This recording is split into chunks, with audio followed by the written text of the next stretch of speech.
कैसे हैं आप लोग? आई होप कि बहुत अच्छे होंगे। वैसे भी आज आपने देखा होगा कि हमारे पूरे यूपी में बोलो तो कई जगहों पे आज लगभग सारे के सारे चुनाव के रिजल्ट डिक्लेयर हो गए।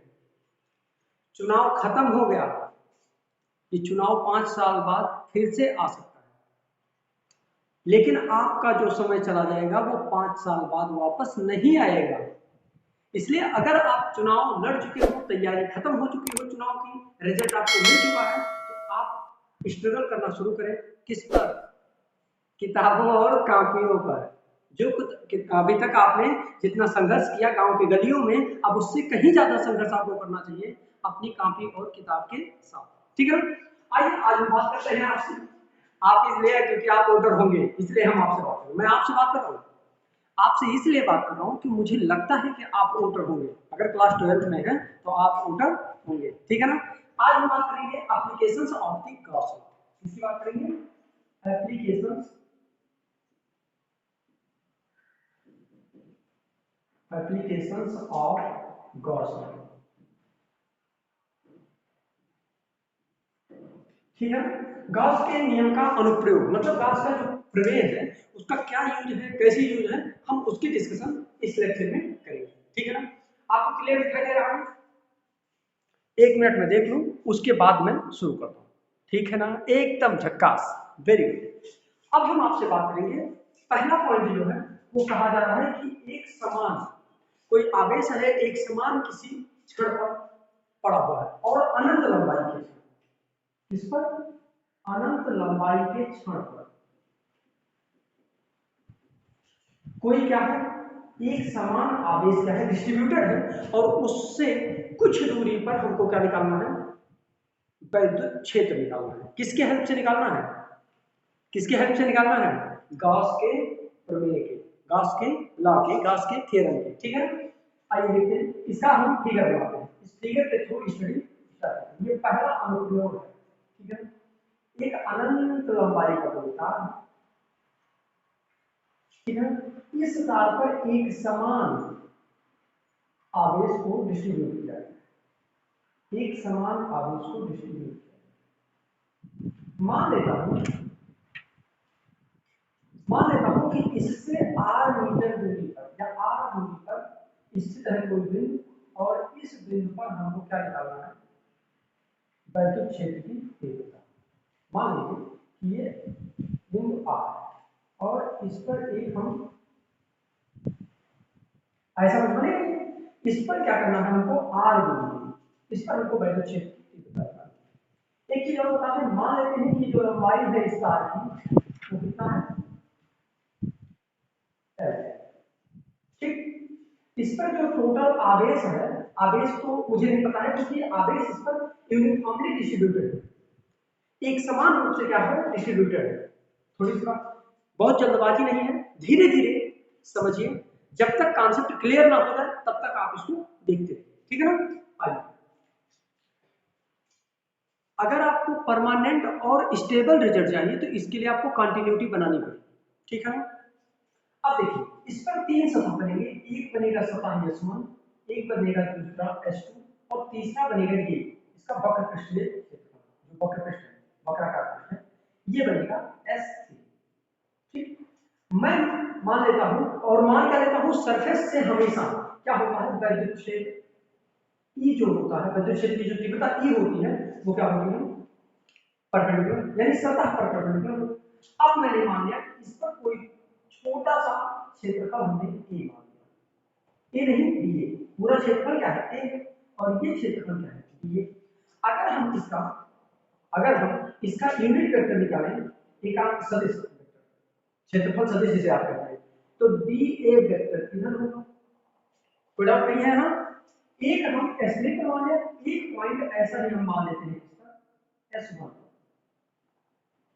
अब इसका भी जो क्षेत्रफल सदिश होगा वो क्या होगा? इसके परपेंडिकुलर, यानी डीए होगा। बोले ठीक है?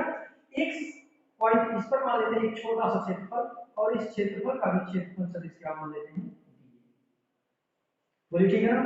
डीए डीए छोटा छोटा क्षेत्रफल हमने मान लिया। अभी आपको पता चलेगा कि हमने क्यों ऐसा माना है। एक्चुअली प्रॉब्लम ये है कि हमको इस पर टोटल पर फ्लक्स पता करना पड़ेगा। तो टोटल पर फ्लक्स कितना होगा ये जानने के लिए इस पृष्ठ पर फ्लक्स, इस पृष्ठ का फ्लक्स और इस वक्र का, गोल है ना, बोलिए ऐसा है, तो जो ये ऐसा गोल है इस वक्राकार का भी पृष्ठीय फ्लक्स जानना चाहिए। तो इन सारी चीजों को निकालने के लिए हमने इसके सरफेस 1, सरफेस 2 और सरफेस 3 मान रखा है। ठीक, कोई डाउट यहाँ पर? अब देखिए आगे बात करते हैं, हम कह देते हैं कि ये जो लंबाई है ये अनंत लंबाई है, और मान लेते हैं कि ये जो छड़ है या तार है, इस तार का जो घनत्व है वो क्या है, लैम्डा। आवेश घनत्व से आता है, चार्ज डेंसिटी, आवेश घनत्व, इसलिए ये काम आएगा हमारे इस तार के लिए, इसलिए आवेश घनत्व की जरूरत पड़ेगा, क्योंकि इस पर आपको ये नहीं पता है कि आवेश कितना है। तो आवेश घनत्व जो होता है किसी तार के लिए, लंबाई में अनंत लंबाई की किसी तार के लिए अगर पृष्ठीय घनत्व को निकालना है, तो अगर घनत्व इतना है तो घनत्व इक्वल टू होता है Q अपान लैम्डा एल। याद है चार्ज डेंसिटी आपको पढ़ाया गया था, linear charge density, surface charge density, volume charge density, याद है ना। तो इन आवेश घनत्व की इसलिए हमको जरूरत पड़ेगा, तो इसलिए हमने कह दिया लैम्डा है, और लीनियर का रेखीय का लैम्डा होता है, लीनियर होता नहीं। आइए हम पहले इस दोनों सतह पर फ्लक्स निकालते हैं, इन दोनों सतह पर फ्लक्स, ठीक है ना। बोलिए समतल, पहला पॉइंट समतल सतह पर फ्लक्स क्या निकलेगा, ध्यान से देखिए। समतल सतह हमको यह लिख देना चाहिए था, कौन सी सतह है, S1 और S2, S1 और S2 पर हमको फ्लक्स निकालना है। ध्यान से देखिए, अच्छा फ्लक्स इक्वल टू क्या होता है, अब छोटा सा सरफेस है, बोलिए इस छोटे से सरफेस की पहले बात की जा रही है, पहले छोटे से सरफेस की बात कर रहा हूं, तो d फाई इक्वल टू क्या हो जाएगा, d फाई इक्वल टू क्या हो जाएगा, E डॉट dA, यही तो होता है, बोलिए तो E डॉट dA, या फिर आप इसको बोल सकते हैं E dA cos थीटा। अच्छा एक चीज और बता दीजिए, क्षेत्रफल सदिश इधर है, तो सॉरी इंटेंसिटी इधर है, फील्ड इंटेंसिटी इधर है, क्षेत्र की तीव्रता, और dA ऐसा है, इसका मतलब अगर मैं बात करूं तो फील्ड ये है और ये ऐसा है, अगर ऐसा है dA, क्षेत्रफल सदिश इधर है और तीव्रता इधर है, तो ये दोनों क्या है, परपेंडिकुलर। अगर परपेंडिकुलर है तो यही लिख लीजिए dA योग क्षेत्र तीव्रता के बीच में जो कोण बनेगा थीटा इक्वल टू, वो क्या मिल रहा है, 90, यानी यहाँ हो जाएगा E D A cos 90, cos 90 की वैल्यू 0 होती है, यानी ये पूरा फंक्शन d फाई का 0। ध्यान से देखिएगा, यानी इस पर भी 0 होगा, और यहाँ देखिए क्षेत्रफल तीव्रता इधर है, क्षेत्रफल सदिश नीचे है, तो क्या होगा, यहाँ भी 90 डिग्री होगा, और 90 होने पर ये भी S2 के लिए भी 0, यानी S1 S2 पर फ्लक्स होगा ही, d फाई इक्वल टू क्या आ गया, 0 आ गया। जब d फाई इक्वल टू 0 मतलब पूरे पृष्ठ पर अब नहीं है भाई, जब उसमें छोटे से एरिया पर नहीं है तो पूरे पृष्ठ पर नहीं है। अब हम बात करते हैं सतह किस पर, वक्राकार सतह या वक्रीय सतह, वक्रीय सतह S3 पर, वक्रीय सतह S3 पर। अब हम S3 पर आइए डिस्कशन करें, क्या कहता है S3, S3 को देखिए ध्यान से, S3 है उसमें एक छोटा सा आपने क्षेत्र लिया है ये वाला, और इसका जो है dA क्षेत्रफल है, और इसका क्षेत्रफल सदिश जो है कितना है, dA वेक्टर है। अच्छा देखिए ये भी इधर ही है, ये इधर है और ये भी इधर ही है, यानी इस पर थीटा इक्वल टू क्या हो जाएगा, सॉरी 0, थीटा इक्वल टू क्या हो जाएगा, 0। किसके बीच में थीटा है, E और dA के बीच। बोलिए क्लियर। अगर हम आपसे यहाँ पूछें कि क्या होगा, तो अब आपको निकाल सकते हैं d फाई, भाई पहले छोटी सी एरिया के लिए निकालेंगे इतने के लिए, फिर उसके बाद पूरे के लिए इंटीग्रेट कर देंगे, पूरा आ जाएगा।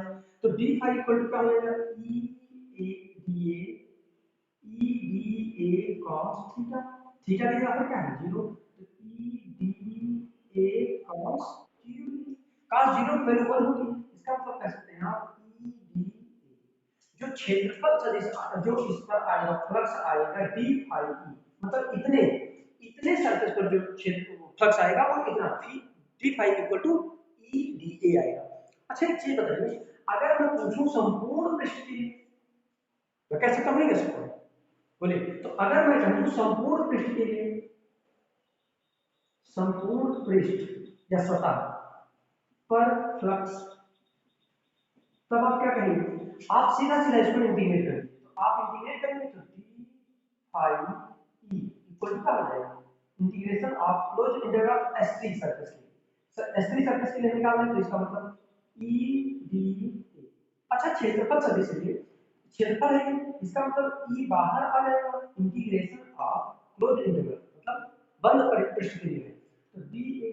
अच्छा डी ए आइए ऊपर आओ, ये जो यहाँ पृष्ठ मिलेगा वो कैसा मिलेगा, गोल मिलेगा, वो कैसा मिलेगा, गोल। ध्यान से देखिएगा, सिलेंडर, भाई ये बेलनाकार है ना, सिलेंडर का, सिलेंडर का वक्र पृष्ठीय क्षेत्रफल होता है, बोलिए दिख रहा है क्या, एक मिनट, हाँ वेरी गुड, क्षेत्रफल का वक्र पृष्ठीय सिलेंडर का मतलब बेलन का,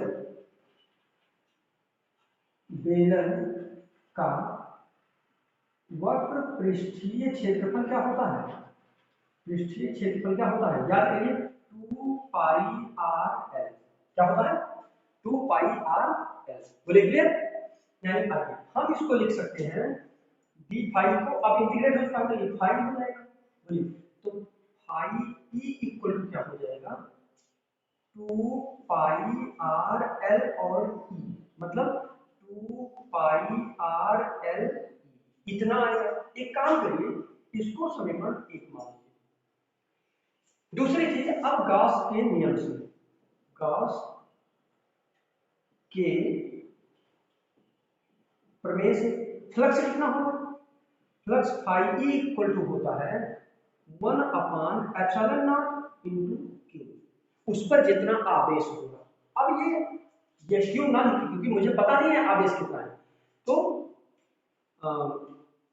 परिबद्ध आवेश, परिबद्ध आवेश, क्योंकि क्यों लिख लेंगे तो दिक्कत होगी, परिबद्ध आवेश। अब ध्यान से देखिए तो 1 अपान एप्सिलॉन नॉट, परिबद्ध आवेश कितना मालूम ही नहीं है, एक्चुअली ये लीनियर है लेकिन कितना आवेश है ये नहीं मालूम है। अब देखिए यहाँ lambda equal to Q by L, तो हम यहाँ से क्यू इक्वल टू क्या लिख सकते हैं, क्यू इक्वल टू लिख सकते हैं लैम्डा इनटू एल, बोलिए क्लियर। यानी मैं कह सकता हूँ फाई ई इक्वल टू हो जाएगा 1 अपान एप्सिलॉन नॉट और ये हो जाएगा लैम्डा एल, बोलिए सही है ना।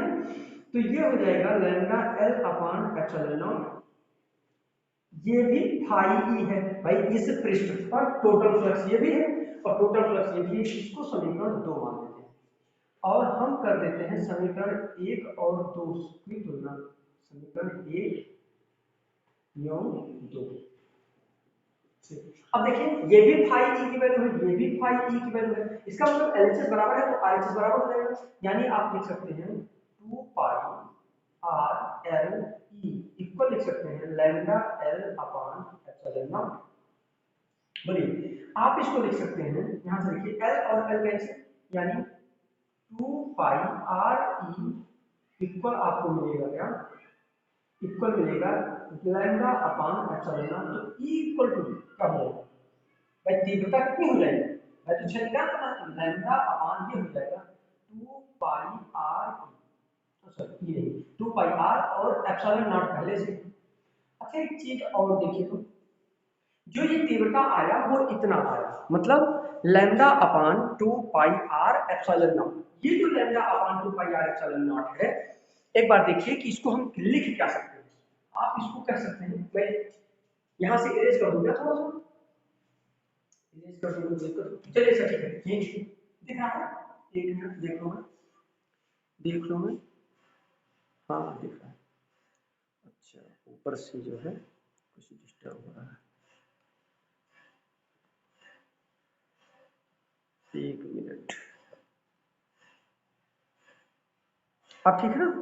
चलिए देखिए अब यहाँ जो फ्लक्स आएगा, एक बार देखिए इसको आप क्या लिख सकते हैं, यहाँ अगर आप एक बार देखिए ध्यान से E इक्वल टू आ गया lambda upon 2 pi R epsilon not. एक बार सोचिए तो भाई लैम्डा डिपेंड करेगा किस पर, इसके लेंथ पर, अभी लंबाई एल दिया है आपने, अभी लंबाई 2l ले ले, 3l ले ले, 4l ले ले, तो लैम्डा चेंज हो जाएगा, मतलब लैम्डा भी क्या है वेरिएबल है, 2 पाई कांस्टेंट है, एप्सिलॉन नॉट कांस्टेंट है, इसका मतलब मैं इसको लिख सकता हूं इसी समीकरण से ध्यान से देखिए, इस समीकरण से इसका मतलब हम देख सकते हैं कि ई जो है वो डायरेक्टली प्रोपोर्शनल है किसके, लैम्डा के, और वही ई इनवर्सली प्रोपोर्शनल है किसके, आर के, क्योंकि आर अभी आपने दूरी कितना लिया है, यहाँ ले लेते, तो यहाँ प्रेशर बन जाता ना, यहाँ ले लेते, तो यहाँ प्रेशर बन जाता, तो फिर बात समझ आ गई। इसका मतलब ये क्या होगा, ये इस पर डिपेंड करेगा। मतलब एक चीज आपको बता दूं, इस जो इक्वेशन से स्पष्ट हो रहा है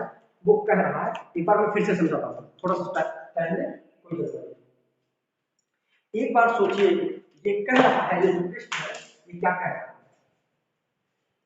ये कह रहा है आपसे कि ये जो ई है, इलेक्ट्रिक जो क्षेत्र है, वैद्युत क्षेत्र जो आप यहाँ कर रहे हैं, ये वैद्युत क्षेत्र इसके इसके आवेश घनत्व के डायरेक्टली प्रोपोर्शनल है। इसका मतलब आवेश घनत्व को बढ़ाया जाए तो ई की वैल्यू बढ़ जाएगी, आवेश घनत्व को घटा दिया जाए तो ई की वैल्यू घट जाएगी। दूसरी चीज देखिए, आर की दूरी को बढ़ा दिया जाए, ध्यान से देखिए, इनवर्सली प्रोपोर्शनल, आर की दूरी को बढ़ा दिया जाए, यहाँ कर दिया जाए अगर आर, तो क्या हो जाएगा, ई की वैल्यू घट जाएगी, और अगर आर की वैल्यू घटा दिया जाए, मतलब इसकी यहाँ की जगह पे हम इतना ले लेंगे, अगर इतना ले लेते हैं आर, तो ई की वैल्यू क्या हो जाएगा, बढ़ जाएगा। इनवर्सली प्रोपोर्शनल और डायरेक्टली प्रोपोर्शनल में यही अंतर होता है।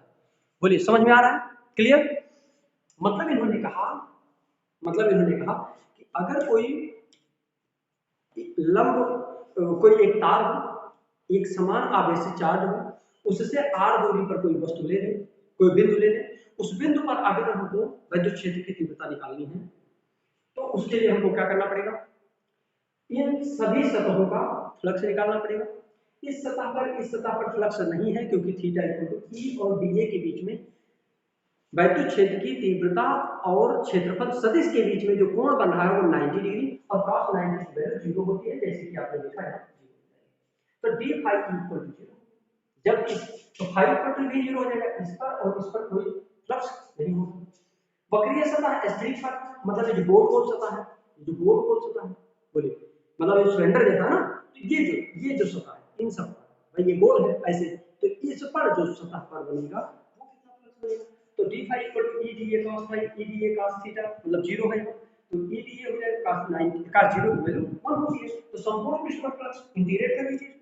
भाई ये तो फ्लक्स सिर्फ इतने एरिया का निकला था, ये फ्लक्स किसका निकला, सिर्फ इतने का निकला, तो हमको इतने का थोड़ा निकालना था, हमको पूरे का निकालना था, तो जब पूरे का निकालना था तो हमने क्या किया, उसको इंटीग्रेट कर दिया, तो ये मिल गया। बेलन का वक्र पृष्ठीय क्षेत्रफल होता कितना है, बेलन का वक्र पृष्ठीय क्षेत्रफल कितना होता है, 2 पाई r होता है। अब phi इक्वल टू 2 पाई r into e, phi equal to 2 पाई r e हो जाएगा।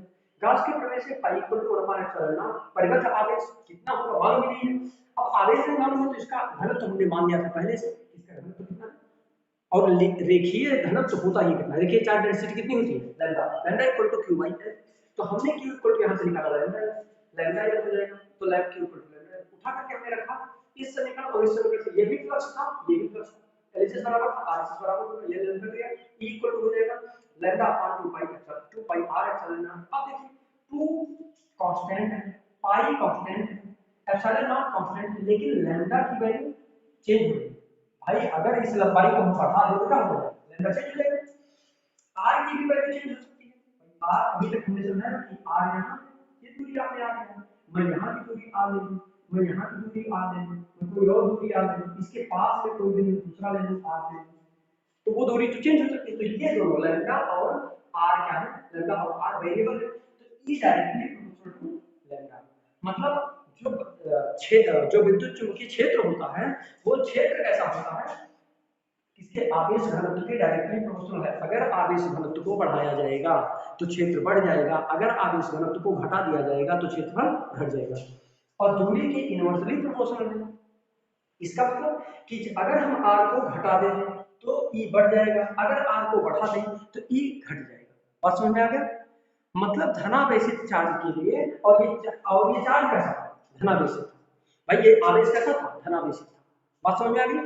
अगर हम कहें आपसे तो सेम, चलिए कल हम डिस्कशन करेंगे, ये तो आज हमने इस पर बताया, नोट किया आपने, लिख लिया आपने, अभी हमने ये बताया, कल हम बात करेंगे किसी आवेशित सतह की ही बात करेंगे, कोई सतह मान लीजिए ऐसा, और इस सतह पर, और ये भी धनावेशित ही मान लीजिएगा, ठीक है ना, धनावेशित है तो इस पर कितना फील्ड होगा, समझ में आ रहा है? ये इस पर कितना फील्ड होगा, ये पता करने के लिए हम कल का डिस्कशन चेक करेंगे कि कैसे है। ठीक है ना, आई होप कि समझ में आ रहा है। अगर समझ में आ रहा है लाइक करें, अपने फ्रेंड सर्कल में शेयर करें और रेड वाली बटन दबा लें, बेल आइकन हिट कर लें, जिससे आपको लेटेस्ट अपडेट्स मिलते रहें और मुझे भी एक प्रोत्साहन मिलता है कि लाइक्स बढ़ रहे हैं, सब्सक्राइबर्स बढ़ रहे हैं, इसलिए आपको और अच्छा मेहनत करना चाहिए। ठीक है ना, फिर हम मिलते हैं आपसे नेक्स्ट लेक्चर में। All the very best.